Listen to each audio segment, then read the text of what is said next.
እቲ አንጻር ቃልሲ ብሔራዊ ህላዋን ኩሎም መሰላትን ህዝቢ ትግራይ ዝተጸውዐ ሰልፊ ዝበርዐንን ዝፈሸለን ነይሩ ኢሉ ቢሮ ጉዳያት ኮሙኒኬሽን ትግራይ ፍትሓዊ ቃልሲ ብሔራዊ ህላው ህዝቢ ትግራይ ብመደናገርቲ አጀንዳታት ከም ዘይኽበስ እውን ገሊጹ ኣብ አዲስ አበባ ብደገፍቲ ስርዓት ብልጽግና ዝተጸውዐ አኺባ ከም ዝፈሸለ ህወሓት ዕላው ገይረሎም ቢሮ ጉዳያት ኮሙኒኬሽን ትግራይ ኣብ ዘውፅኦ መግለጺ አገዛዝኣ ጀነራል ኣብይ አሕመድን ተላኣኽቱን አንጻር ቃልሲ ብሔራዊ ህላው ህዝቢ ትግራይ ዘቕነዐ መደናገሪ ሰልፊ ንሎሚ 11 ሓምለ 2018 ዓመተ ምህረት ንምክያድ ህርዲ ክብሉ ቀንዮም ኢሉ ገለ ክፋል ህዝብና ብዝተፈላለየ ምኽንያት ወፂኡ ኣብ አዲስ አበባ ይኹን ካልኦት ከባቢታት ዝሃገር እንተሃለወውን ኣብ ፍትሓዊ ቃልሲ ብሔራዊ ህላውን ኩሎም መሰላቱን ዘይዋገን ኣብ ጎኒ ህዝብን መንግስትን ጠጠው ከም ዝብልን ኣብዚ ናይ ድራማ ሰልፊ እዚ ከም ዘይርከብን ካብ መጀመርቱ ብተግባር ምርጋጹ ሓቢሩ ነዚ ዝተገንዘቡ አገዛዝኣ ጀኖሳይደር ኣብይ አሕመድን ተላኣኽቱን ድማ ክፍለ ከተማታትን ወረዳታትን አዲስ አበባ ብኮታ ከሰልፋ መምርሒ ውሪዶም ልዑል ጻዕሪ ክገብሩ ቀንዮም ዝበለት ቢሮ ይኹን እምበር ናብዚ ሰልፊ እዚ ክወፁ ዝተጎስጎሱ ብሔር ብሔረሰባት እውን ነቲ ሰልፊ ብምንጻግ ንፍትሓዊ ቃልሲ ብሔራዊ ህላውን መሰላትን ህዝቢ ትግራይ ዘለዎም ደገፍ አረጋጊጾም ክብል ንኢዱ ብውስን እውን እንተኾነ ግን ኣብቲ ናይ ልማዓንቲ ሰልፊ ንመተሓዛዘን ዝኸውን ባንዴራ ትግራይን ኢትዮጵያን ጭርሖታት ትግርኛን አምሓርኛን ዝሓዙ ብዝተፈላለየ አካዳድና ተሰሊፎም ከም ዝተረኣዩ ብምሕባር ካብዚ ብተወሳኺ ካልኦት ኣብ ዘይምልከቶም ዳስ ዝሳዕስዑ ዘይምልከቶም አጀንዳ ዘጋውሕን እውን ነይሮም ኢሉ ሽሞም ከይጸርሐ እዚ ድማ ፍሽለት አገዛዝኣ ጀኖሳይደር ኣብይ አሕመድን ሓሻኽሩን ብግልጽ ዘርአየ ካብ ግዜ ናብ ግዜ ብዝመርሖ ህዝቢ እውን እናተተፍአ ዝኸይድ ዘሎ ምዃኑ ከም ዘመስከረን እቲ አንጻር ቃልሲ ብሔራዊ ህላውን ኩሎም መሰላትን ህዝቢ ትግራይ ዝተጸውዐ ሰልፊ ዝበርዐንን ፍሽልን ኮይነሎ ኢሉ ብአንጻር ድማ እቲ ሰልፊ ሕዚ እውን ዝቕጽል ዘሎ ዝኸሓነ ጽልእን ባህጊ ዳግማይ ጀኖሳይድን እቲ አገዛዝኣን ተላኣኽቱን ብግልጽ ዘርአየ ኮይኑ ከም ዝሓለፈ ዝገለጸ ቢሮ ጉዳያት ኮሙኒኬሽን ፍትሓዊ ቃልሲ ብሔራዊ ህላው ህዝቢ ትግራይ ብመደናገርቲ አጀንዳታት ኣይኽበስን ህዝባውን ፍትሓውን ቃልስና ናይ ግድን ክዕወት ኢሉ እቲ ብእኒ ጀነራል ጻድቃን ገብረትንሳኤን ጌታቸው ረዳን ዝተጸውዐ ሰልፊ ከምቲ ዝሓሰብዎ ሰብ ዘይተረኸብሉ ጥራሕ እንተይኮነስ እቶም ዝተረኸቡ ውሕዳት እውን ዘይተጋሩ ከም ዝኾኑ እዮም ብዙሓት እናገለጹ ዝርከቡ ስርዓት ብልጽግና ካብ ዝተፈላለዩ ብሔራት ኣብቲ ሰልፊ ንክሳትፉ ብምግባር ዘዕለቕለቐ ሰልፊ ንክኸውን ሓሲቡ ከም ዝነበረ እውን ይግለጽ እንተኾነ ከም ባህጎም ከይኮነ ተሪፉ እኒ ጀነራል ጻድቃን ጌታቸውን አሰፋ ብርሃን ኣብ አደባባይ ሰልፊ እንተይኮነስ ኣብ ድንኳን ሓዘን ዝወዓሉ መሲሎም ተረኣዮምሎም ኣይተ ጌታቸው ረዳ ካብ ህወሓት ክሳብ ሱዳንን ግብፅን ክረግሙ ኣብ ዝወዓሉ መድረኽ ዘይተጋሩ ኣብ ዘይዳሶም እንትስዕስዑ ተረኣዮም እዮም ምክትል ፕረዚደንት ትግራይ ኣይተ ኣማኑኤል አሰፋ ብዛዕባ እቲ ሰልፊ ኣብ ዝሃቦ ርእቶም ንሎሚ ተጋሩ ኢኹም ተባሂሎም ብምባል ዝገለጽዎም እንትኾኑ በቶም ተላኣኽቱ ተስፋ ዝቆረጸ ስርዓት ብልጽግና የምታመጡት መረጃ መሬት ላይ የለም በትግራይ ቀርቶ በአዲስ አበባ ያለ የትግራይ ተወላጅ አይሰማችም ኢሎም ምስ ነገርዎም ካስፈለገ በአዲስ አበባ መሬት አንቀጥቅጥ የተጋሩ ሰልፍ ጠርተን ልናሳያችሁ እንችላለን ኢላቶም ገንዘብን ሚዲያን ተመዲብሎም ዮም ክሰርሑ ቀንዮም ኢሎም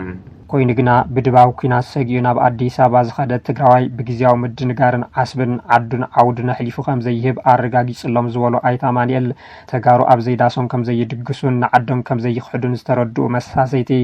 ደቂ ወላይታን ካምባታን ኤርትራን ሰበታን ኣኻኺባቶም ንሎሚ ተጋሩ ኢኹም ኢለዎም ንሳቶም ድማ ንምወዳደሪ መረፃ ኣርማ ብልጽግና ዝውክሎም ባንዴራታት ተሰኪሞም ትግርኛ ብደቡብኛ እናሳዕስዑታ ኣርፊዶም ፍሽለት ክብሉ ገሊጾምዎም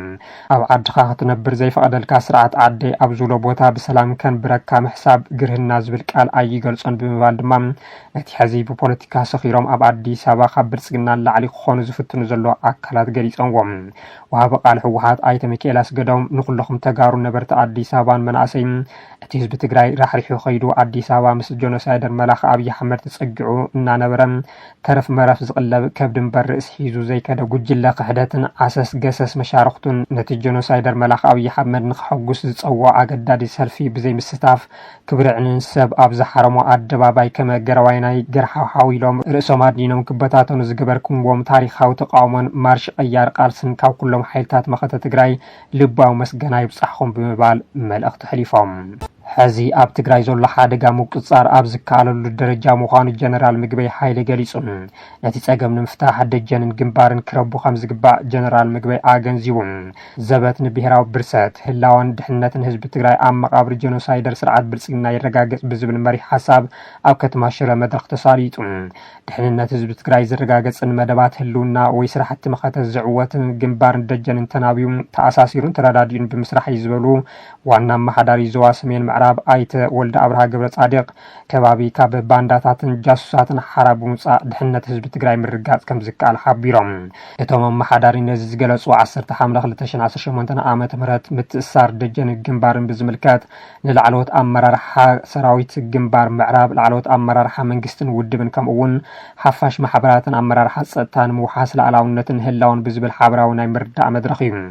ድሕነት ህዝቢ ትግራይ እስካብ ዝረጋገጽ በብብርኩ ዘሎ አመራርሓ ህዝቢ ትግራይ ዘለዎ ኩነታት ብዕንቆት ተረዲኡ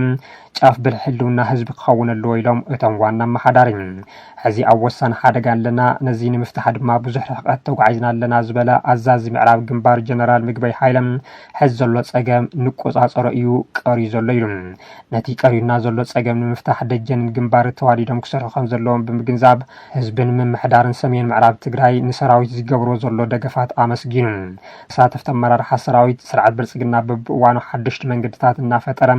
አንጻር ህዝቢ ትግራይ ተዓጢቁ ዝቃለስ ዘሎ ሓይሊ ብምዃኑ ብሄራዊ ሓድነትናን ቃልስናን መልክዓት ሒዝና ህዝብና ካብ ሓደጋን ኣዋጋ ዕዳጋ ከይወድቕን ኩለ መዳይ ቃልሲ ክንገብር ኢና ኢሎም ኣብ ውሽጢ ህዝቢ ኮይኖም አንጻር ኩሎም ብሄራዊ ቃልስታት ትግራይ ዝሳተፉ ኣካላት ልኡኽትኦም ጌጋ ምዃኑ ኣሚኖም ኣብ ጎኒ ህዝቦም ክስለፉ ከም ዝግባእ እውን ጻውዒት ቀሪቡ እኒ ጀነራል ጻድቃን ገብረትንሳኤ ኣብ ትግራይ ሕብራዊ ናዕቢ ንምልዓል ምንቅስቃስ ምጅማሮም ተፈሊጡ ዕድመ ህወሓት ንክሓፅር ኩሉ ዓይነት ቃልሲ ከም ዘካይዱ እውን ገሊፆም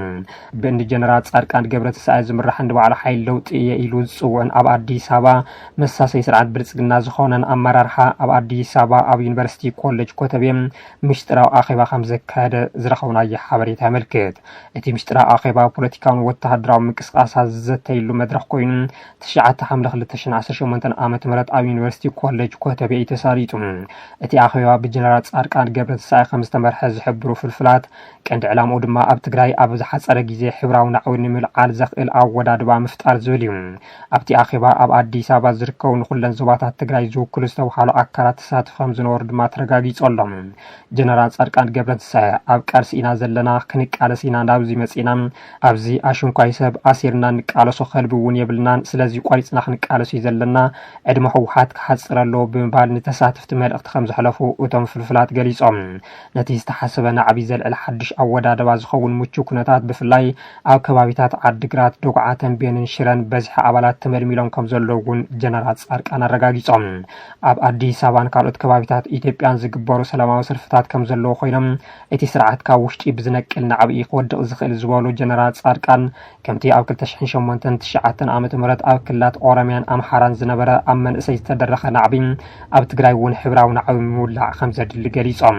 እዚ ድማ ኣብ ዝተፈላለዩ ከባቢታት ውዳበታት ብምፍጣር መንእሰይ ብምልዓልን ዝፍጸም ከም ዝኾነ ነዚ ንምዕዋት ድማ ካብ መንግስቲ ፌደራልን ካልኦት ኣካላትን ደገፍ በጀት ቃል ከም ዝተኣተወሎም ኣነፂሮም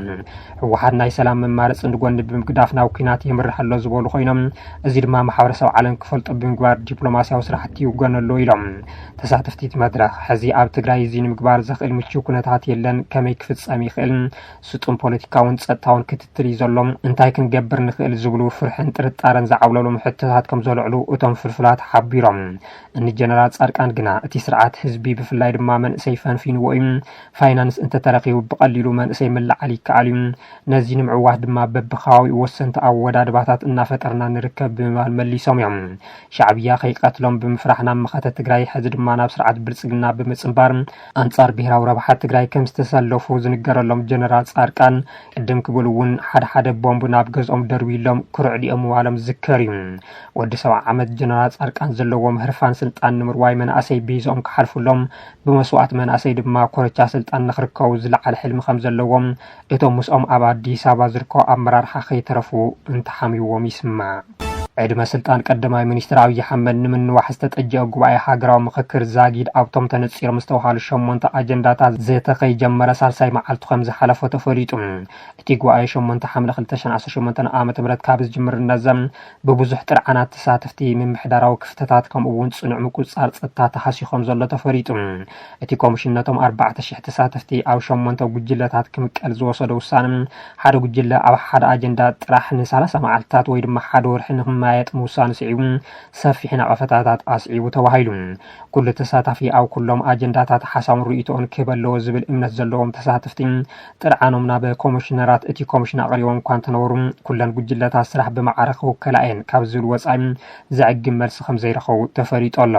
በዚ ምክንያት ድማ ጽዑንቶ ፈጠርትን ወከልቲ ሚድያን ዝርከብዎም ብዙሓት ተሳተፍቲ ካብቲ መስርሕ ምክክራት ከም ዘንሰሓው እናተገለጸ ይርከብ ካሊእ ዓብዪ ብድሆ ድማ ምልላይ ተሳተፍቲ ከም ዝኾነ ዘመላኸቱ ዝወፁ ሓበሬታታት ብኣማይቲ ዝቁፀሩ ተሳተፍቲ ናብ ኣዲስ ኣበባ ዝኣተው እኳ እንትኾኑ ክሳብ 9 ሓምለ መንነት ወረቀት ክረኽቡ ከም ዘይከኣሉ ገሊፆም እቶም ሓበሬታታት ከም ዘመልከትዎ ብፍላይ ካብ ክልል ትግራይ ብኮሚሽን ተዓዲሞም ዓራት ተታሒዝሎም ግን ድማ ሽምኩም ኣብ ዝርዝር የለን እቲ ኮታ መሊኡ ብምባል መንነት ወረቀት ከም ዝተኸልከሉ እዩ እቲ ኮሚሽን ብወገኑ ኣብ ልዕሊ እቶም ብዘይግቡእ መንነት ወረቀት ዝረኸቡ ሰባት ክምርምርን ስጉምቲ ክወስድን ምዃኑን ብምግላጽ ይኹን እምበር ተሳተፍቲ ኣድላይ ሓበሬታ ክህቦም ዝኽእል ኣተሓባባሪ ብዘይምህላው ምግፋዕ ይበፅሖም ኣሎ ተባሂሉ እቲ ዝወፀ ሓበሬታ ካብ ክልል ትግራይ ዝተዓደሙ እኳ እንተበለ መንግስቲ ትግራይ ግና ቀደም እውን ንትግራይ ኣብ ዘግለለ መድረኽ ንህዝብን መንግስትን ትግራይ ወኪሉ ዝሳተፍ ትግራዋይ የለን ትግርኛ ተዛረብቲ ኣባላት ወይ ድማ ደገፍቲ ብልጽግና እምበር ምዋሉ ዝዝከር እዩ እቲ ጉባኤ ዝካየድ ዘሎ ብፖሊስ ፌደራልን ሃገራዊ ግልጋሎት ስልያን ድሕነትን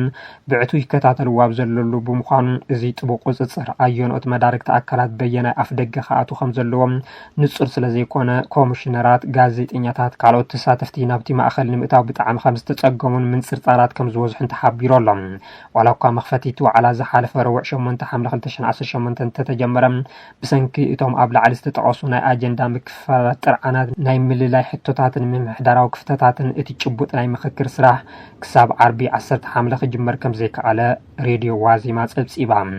ኣብ ክልል ቤንሻንጉል ጉሙዝ ብዝተፈጸመ ዶብ ሰገር መጥቃዕቲ ህይወት ሰባት ከም ዝሓለፈ ተፈሊጡ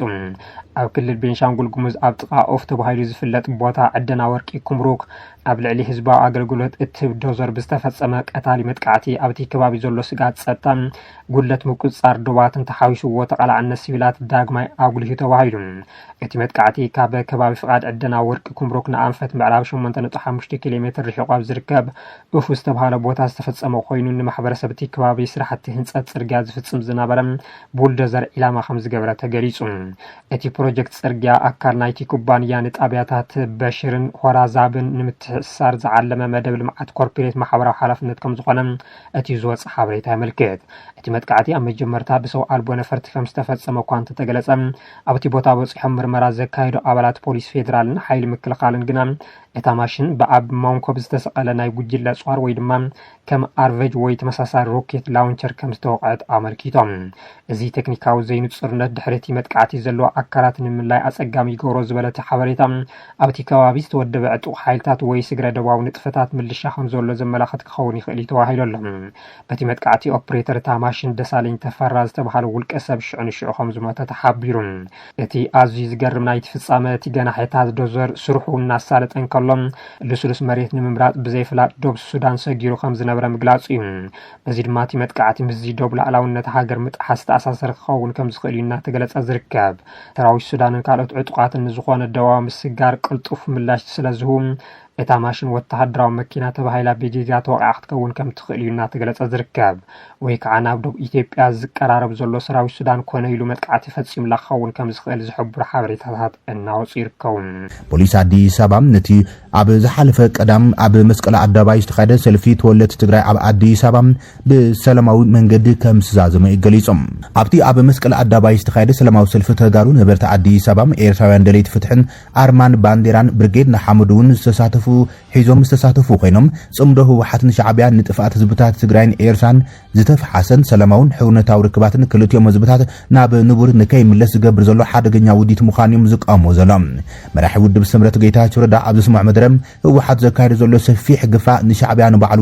ዘስግእ ከም ዝኾነ ገሊፆም ፍሉይ ልኡኽ ሕብረት ኣፍሪካ ኦሉሴጉን ኦባሳንጆም ኣብ ቀረባ እዋናት ናብ መቐለ ዝገበሮ ጉዕዞን ምስ መራሕቲ ህወሓት ዝገበሮ ርክብን ቀንዲ ዕላሞም መንግስቲ ፌደራል ከይተጸባጽብና ስምምዕነት ስምምዕነት ፕሪቶሪያ ብሙሉነት ነተግብሮም ተመዛበልቲ ቀልጢፍና ንመልስ ዝብል መርገጺኡ ንምግላጽ ክብል ይገሊጾም እንተኾነ ግና ህወሓት ካብ 2016-17 ዓመት ምረት ጀሚሮም ክሳብ ሕዚ ተመዛበልቲና በመረቦቶም ከይምለሱን እቲ ወጥሪ ክቕጽልን እዩ ኮነ ኢሉ ንዓንቀፈ ዝበለ ጌታቸው ድሕሪ ሕዚ ግን ፕሪቶሪያ ከይትግበር ዝገብሮ ምትዕንቃፍ ከይኽእል ክንቃለስ ኢና ኢሎም ኣብ 2017 ምስ መራሕቲ ሓይልታት ጸጥታ እውን ዘለዎ ተመዛበልቲ ንክምለሱም ምስ መንግስቲ ፌደራል ኣብ ስምምዕነት በፂሕና ነርና እንትኾነ ሓወልቲ መዕቆቢ ዝገበረ ሓይሊ አንቂፍዎ ኢሎም ኣቶ ጌታቸው መንግስቲ ፌደራል ካብ ምዕራብ ትግራይ ብተወሳኺ ኣብ ትሕቲ ወረርቲ ሻዕብያ ዝርከቡ ከባቢታት ትግራይ እውን ሓራ ክወፅን ድሕነትን ውሕስነትን ህዝቢ ትግራይ ናይ ምሕላው ሓላፍነት ክዋጻ ብምጽዋዕ ህወሓት ንምውጋድ ምስ መሻርክቲ ሓይልታት ክንቃለስ ኢና ክብል እዩ ቃል ኣትዮም አርሚ 70 በአጻብዕቲ ዝቁጽራ ድሮናት ብዛዕባ ምቁጻሩ ዘመልክት ዜና ድማ ወጽየሎም ሱዳን መሰረቱ ዝገበረ ወገን ምዕራብ ትግራይ ወታደራዊ ንጥፈታቱ ይሕይል ከም ዘሎ ዝግለጽ አርሚ 70 ሓድሽ ምዕባለ ተሰሚዑሎም እቲ ጉጅለ ዕጡቕ ምስ ሓይልታት ጽምዶ ንጡፍ ርክብ የካይድ ከም ዘሎ ዝተፈላለዩ ሓበሬታ ዝወጽ ዘለው ኮይኖም አጥፊአን ዝጠፍኣ ድሮናት ከም ዝሓዘ ምንጭታት ሓበሬታ ምልክቶም እቲ አርሚ ካብ ሰራዊት ኢትዮጵያ ዝመንዝዕን ምዃኑ ዝተገለጸ ዝተዓሸጋ ድሮናት ከም ዝሓዘ ሓቢሮም ኣብ ትሕቲ ዒላማ ሰራዊት ምክልኻል ኢትዮጵያ ከም ዘሎን ሎምቕነ ድማ ኣብ ዝኸይዱ መጥቃዕታት ድሮን ኢትዮጵያ ግዳይ ከም ዝኾነ ዝግለጸሉ ምስ ህወሓት ምትእሳር ዘሎ እቲ ጉጅለ ዕጡቕ ብኣሃዱታት ሓይሊ ኣየር ሓይሊ ምክልኻል ኢትዮጵያ ዝውነና ድሮናት ተቆጻጺሩ ብምባል ፈለግ ዝተባሃለት ሚድያ ጸብጺባ ኣብታ ብቪድዮ ዝዘርግሖ ዜና ሱሳይድ ድሮናት ወይ ድማ ኣጥፊአን ዝጠፍኣ ድሮናት TDF ከም ዝመንዝዐ ይገልጽ እንትኾነ ኣበይ ናይ ቦታ ማዓስ ዕለት ብዝርዝር ኣይትገልጽን እያ ትግራይ ሆራይዘን ኣብዚ ጉዳይ መሰረት ብምግባር ብነጻ ኣካል ክትረጋግጽ ይካኣለትን ህወሓት ዕጡቓት ሓይልታት ካብ ትግራይ ብምግፋፍ ብኤርትራ ገይሩ ናብ ሱዳን ይሸጠም ከም ዘሎ ብወገን ተጻባዕቲ ህወሓት ዝኾኑ ሓይልታት ትግራይ ይኽሰስ እዩ ዘሎ ህወሓት ኣብዚ ሕዚ እዋን ካብ ምዕራብ ትግራይ ንላዕሊ እቲ ቀንዲ ኣጀንድኡ ገይርዎ ዘሎ ኣብ ኢትዮጵያ ስርዓታዊ ለውጢ ንምምጻእ ምስ መጻምቲ ሓይልታት ዝብሎም ምቅላስ ከም ዝኾነ ዝገልጹ ወገናት ኣለዮም እዚ ድማ ህወሓት ንብሔራዊ ረብሓ ትግራይ ዘይኮነ ስልጣኑ ናብ 4 ኪሎ ንምምላስን እዩ ተጸሚዱ ዝንቀሳቀስ ዘሎ ይብልዋ ይኹን እምበር ብወገን ህወሓት ብልጽግና እንዳሃለወ ዝተወረሩ ግዛኣታት ትግራይ ይኹኑ ብሔራዊ ህልውና ትግራይ ክውሕጹ ኣይክእልን እዮም ስለዚ ብልጽግና ክድምሰስ ኣለዎ ዝብል ቋም ከም ዘሎ ብተደጋጋሚ እንትገልጽ ስማ መንበሪ ጀነራል ታደሰ ወረዳ ኣብ ጽዑ ሓለዋ ዕጡቓት ሓይልታት ከም ዘወደቐ መተሓበርቲ ጸጥታት ጀነራል ገሊጾም ኣብ ክልል ጸንሐ ነባር ሓለዋ ካልእ ዙር ሓለዋ ተዋፊሩሉ ከም ዘሎን እቲ ጀነራል ምስ ሰባትን ኣምባሳደራትን ከይራኸብ ከም ዝተኸልከለ ድማ ኣረጋጊጾም ብመሰረት ውዕሊ ፕሪቶሪያ ዝቆመ ጊዜያዊ ምምሕዳር ትግራይ ነቲ ክልል ንሓደ ዓመት ዝመርሐ ጀነራል ታደሰ ወረዳ ካብ 30 ማይዝያ ኣብ ቋጽራ ግእዝ ካብ ስልጣኑ ብዘይፍቃዱ ካብ ዝእለ ጀሚሩ ብዛዕባ ዝርከበሉ ኩነታት ዝገልጽ ዝኾነ ይኹን ጭቡጥ ሓበሬታ ኣይነበረን ተወሳኺ ሓደ ዓመት ብመንግስቲ ፌደራል ስልጣኑ ዝተናውሕሉ ጀነራል ታደሰም ቤናዊ ውሳነ ብምባል ዘይተቀበሉ ህወሓት እቲ ጊዜያዊ ምምሕዳር ክፈርስን በተቀድመ ኩናት ዝነበረም ካቢኔ ክትካእ ብምውሳን 30 ማይዝያ ኣብ ቤት ጽሕፈት እቲ ፕሬዚደንት ፈላማይ ኣኺቡ ኣካይድዮም እዚ ናይ ቀጻሊ ሓደገኛ መንገዲ ዝተጀመረሉ ዕለት ስለ ዝኾነ በዚ ምኽንያት ንስዕቡ ሰዓብን ተሓታቲ ስልጣን ጊዜያዊ ምምሕዳር ብጉልበት ዝሕዘሉ ሓይሊ ምዃኑ ክገልጽ ይደሊ ክብል ጀነራል ታደሰ ወረዳ ኣብቲ እዋን ዘውፅኦ ሓፂር መግለፂ ምልክት ነይሮም እዚ ድማ ናይ መወዳእታ መልእኽቲ ኮይኑ ሓሊፎም ረቡዕ ኣምባሳደር ኣሜሪካ ኤርቪን ማሲንጋ ናብ መቐለ ዝገብሮ ጉዕዞ ስዒቦም ጀነራል ታደሰ ኣብ ምንታይ ኩነታት ከም ዝርከብ ንምፍላጥ ተወሰኸ ጻዕርታት ድሕሪ ምግባሮም ንፈለማ እዋን ካብ መቕረባቶም ጭቡጥ ሓበሬታ ተረኺበሎም ምስቲ ተኣፋፊ ኩነታትን ወጥርን ዝመልኦ እዋን ኣሽማቶም ዘይንገልጾም መቓርብቶም ከም ዝሓብርዎም ኣምባሳደር ማሲንጋ ምስ ጀነራል ታደሰ ወረደን ምርኻብ ቆጽራ ሒዙ ካብ ኣዲስ አበባ ናብ መቐለ ተጓዓይዙ ነይሩ ትብል ፍልፍል ዜና ትግራይ ፎኒክስ ርግጽ እዩ ኣምባሳደር ማሲንጋ ንጀነራል ታደሰ ክረኽቦም ሕዚ ጥራይ ኣይኮነን ቅድሚ ሕዚ እውን ፈቲኑ ኣይሰመረሉን ዝብል እቲ መቕረብ ካብኡ ግን ተሰሪዙ ምባሉ ይዝከር ስለዝኾነ እውን እቲ ናይ ዝሓለፈ ረቡዕ ካልኣይ ቆጽራ ምንባርዮም እቶም ናይ ቀረባ ምንጭታት ገሊጾም ሌላታ ፍልፍል እቲ ናይ ትማሊ ቆጽራ ምስ ተተሓዘ ክራኸቡ እዮም ዝብል ተጽቢት ነይርና ሰዓት 5 እዩ ቆጽሮኦም ነይሩ ንስውን ቆጽራ ከም ዘሎ እዩ ዝፈልጥ እቲ ኣምባሳደር መቐለ ከም ዝኣተውን ይፈልጥ ነይሮም ካብኡ ግን ኣስታት ሰዓት 4 ረፋድ ናብ ተዋና ሓለዋም ስልክ ተደዊሉ ትእዛዝ ተመሓላልፍ ይብሉ እቶም ምንጭታት ዜና እቲ ቆጽራ ከኣክል 1 ሰዓት ምስ ተረፈም ካብ ሓላፊ VIP ሓለዋ ቢሮ ሰላም ጸጥታን ጀነራል ፍስሐ ማንጁስ ተደወለ ስልኪ ነቲ ኩነታት ከም ዝቀይሮ ተዛሪቦም ምንም ዓይነት ዕጀባ ከይትገብሩሉም ምንም ዓይነት ምንቅስቃስ ከይትገብሩ መኪናታት ከይንቀሳቀሳም እዚ እውን ንባዕሉ ጀነራል ታደሰ ኣፍልጥዎ ዝብል ትእዛዙ ተመሓላሊፎም ነዚ ትእዛዝ ተመሓላሊፍኩም ስለዝኾነ ምንቅስቃስ እንተገይርኩም ድማ ካልእ ሓይልሎ ከዓግተኩም ዝኽእል ስለዚ ዝኾነ ጸገም ከይፍጠር ምንም ዓይነት ምንቅስቃስ ከይትገብሩ ዝብል ቁርጺ ትእዛዝ ከም ዝተዋሃቦም እዮም እቶም መቕርቡ ገሊጾም እዚ ንባዕሉ ንጀነራል ታደሰ ንኩሎም ሽፍራትን ሓገሱን ክንገሮም ድማ ትእዛዝ ተዋሂቡ ነይሩ ይብሉቶም ምንጭታት ዜና እቲ ሓላፊ ሓለውም እዚ ትእዛዝ ንጀነራል ታደሰ መሰፍለጦም እቲ ጀነራል ከም ዘይተቀበለን ባዕሊ መኪና ገኒሐ ክኸይድ ኢሉም ተበጊሱ ከም ዝነበረ ድማ ምፍላጥ ተኻኢሉ ሌላ እንትኾነ እቲ ኩነታት ኣብ ልዕሊ ሓለውቱ ኮነም ኣባላት ስድርኡ ኣዝዩ ዘጨንቕ ከም ዝነበረም እቶም ምንጭታት ገሊፆም ብፍላይ ኣባላት ስድርኡ ይትረፍካ ምስቲ ዘሎ ኩነታት እንታይ ከም ዝፍጠር ኣይፍለጥን ኢሎም ከም ዝለመን እውን ከይወፅእ ከም ዝተማሓፀን እውን ንምፍላጥ ተኻኢሎም እቲ ኣምባሳደር ንጀነራል ታደሰ ወረደ ክረኽቦ ተስፋ ገይሩ ከም ዝነበረን ኣብ መወዳእታ በቲ ናይ ቤተሰብ ማዕዳ ተመሊሱም ደው ኢሉ ነቲ ኩነታት ከም ዘረድኦም ተዛሪቡ ብድሕሪኡ ብስልኪ ተዘራሪቦም ዝብሉ እቶም ምንጭታት ን20 ደቂቃ ዝኣክል ብቴሌፎን ከም ዘውግዑ እንትኾነ ትሕዝቶት ዘተ ምፍላጥ ኣይተኻኣለን እዮም ሓደ ናይ ቀረባ ምንጭ እዚ ኣጋጣሚ ሓደ ዓዲ ይመርሕ ዝነበረ ጀነራል ናይ ምዝራብ መሰሉ ሰባት ናይ ምርካብ መሰሉ ናይ ምንቅስቃስ መሰሉ ብወግዒት ዓጊቱ ከም ዘሎ ዘርኢ ኢሉ ወፂኡ ነይሩ እንተዝኸውን ከም እንታይ ከጋጥሙ ነይሩ ብዝብል ድማ ይሓትት እቲ ምንጭ መምርሒ ጥሒሶም በይንኻ ኣይንሰደካን ምሳኻ ክንኸይድና ዝበሉ ኣባላት ሓለዋ ከም ዝነበሩን እንታይ ዘይሰምዖም ነይሩ እንታይ ክፍጠር ይኽእል ከም ዝነበረን ዛግድ የተሓሳስቦም ከም ዘለዎም እቶም ምንጭታት ገሊፆም እቲ ኣምባሳደር ምስ ምክትል ኣብ ወንበር ህወሓት ኣማኒኤል ኣሰፋ ዝርከቦም መራሕቲ እቲ ጉጅለ ብዛዕባ ውዕሊ ፕሪቶሪያን ኩነታት ተመዛበልትን ተዘራሪቡ ከም ዝኸደዮም ጸብጺቦም ዘሎም ብኣጋጣሚ ኮይኑ እቲ ፕሬዚደንት ኣብ ስልጣን እንዳሃለወ ኮነ ወታደራዊ ሓላፍ ኮይኑ ስራሕ ስለ ዝበዝሖም ብዙሕ ውፅእ ዝብል ከም ዘይነበረ እዮም ዝዛረቡ እቶም ምንጭታት ብፍላይ ካብ ትማሊ ጀሚሩ ግን ኣብ ቀይዲ ውዒሉ ከም ዘሎ እዩ ስምዕና ዘሎ ይብሉም እቶም ምንጭታት ዜና ዝኾኑ መቕረብቶም 30 ማይዛ ካብ ስልጣኑ ተኣልዩ ብኣቦ ወንበር ህወሓት ዶክተር ደብረጽዮን ከም ዝተከም ካብ ዝእወጅ ጀሚሩ ናብ ቤት ጽሕፈት ፕሬዚደንት ከይዱ ከም ዘይፈልጥን ምስኣቶም ዝኾነ ርክብ ከም ዘይነበረን እዩ ተገሊጹ ዘሎ እንትኾነ ኣብ ጥቃ ገዙ ናብ ዝርከብ ናይ ውልቀ ቤት ጽሕፈት ከም ዝኸይድን ዝበዝሕ ግዜኡ ኣብ ገዝኡ መጽሓፍቲ ብምንባብ ከም ዘሕልፎን እቶም ምንጭታት ይዛረቡ ኣብዛ ቤት ጽሕፈቱ ሓሊፉ ድማ ኣብ ፕላኔት ሆቴል ሰብ ይረክብ ከም ዝነበረን እንትኾነ ብናታቶም ሰናይ ፍቃድን ኣብ ናታቶም ናይ ድሕነት ቁፅርን ከም ዝኾነ ይምግቶም ካልእ ነቲ ኣብ ትግራይ ዘሎ ወጥሪ ኩነታት ይምልከተና እዩ ዝብሉም ንጀነራል ታደሰ ክረኽብዎ ይደልዮም ዝበሉ እቶም ምንጭታት ዝረኽብዎ ኣካላት ከም ዝነበሩ ድማ ኣረጋጊጾም ንኣብነት ድማ ሓደ ካብ ሕብረት ኣውሮፓ ዝተላእኸ ከም ዝኾነ ዝእመን ነባር ኖርዌያዊ ኣምባሳደር ቅድሚ ሓደ ሰሙን ኣዛሪቦ ከም ዝኸደ ይገልጾም ምስ ኣምባሳደር ኣሜሪካ ክራኸብ ክፍቀደሉ እዮም ዝብል ግምት እኳ እንትነበረ እዚኣ ስለ ዘደለዩ ዋግን ከይትኸውን ገይሮም መራሕቲ ህወሓት ይብሉቶም ምንጭታት ስለዚ ብፍላይ ድሕርቲ ናይ ትማሊ ተጓንፎም ንሱ ዝቆፃፀሮ ዝኾነ ነገር ከም ዘለን ኣብ መጻኢ እንታይ ክፍጠር ከም ዝኽእል ንቤተሰብን ንመቕረብትን ዘጨንቕ ኮይኑ ከም ዘለን ካብቶም ምንጭታት ክርዳእ ተኻኢሎም ዛጊድ ኣባላት ሓለውን መኪኑን ምስኡ ከም ዘለዉ እንትኾነ ብዘይስሩዕ መንገዲ እቲ ሓለዋ ከም ዝቕነስን መኪንኡ ከም ዝውሰድን ይሰምዑ ከም ዘሎም እቶም ድሕነቶም ክንብል ዘይንጠቕሶም መቕረባቱ ተዛሪቦም ኣለዉ ትብል እታ ምንጭ እቲ ናይ ትማሊ ትእዛዝ ኣዝዩ ዘበሳጭን ዘቆጥዕን ነይሮም ናይ ምዝራብን ናይ ምንቅስቃስ መሰሉ ተሓዲጉ ከም ዘሎ እዩ ዘርኢ ይብሉ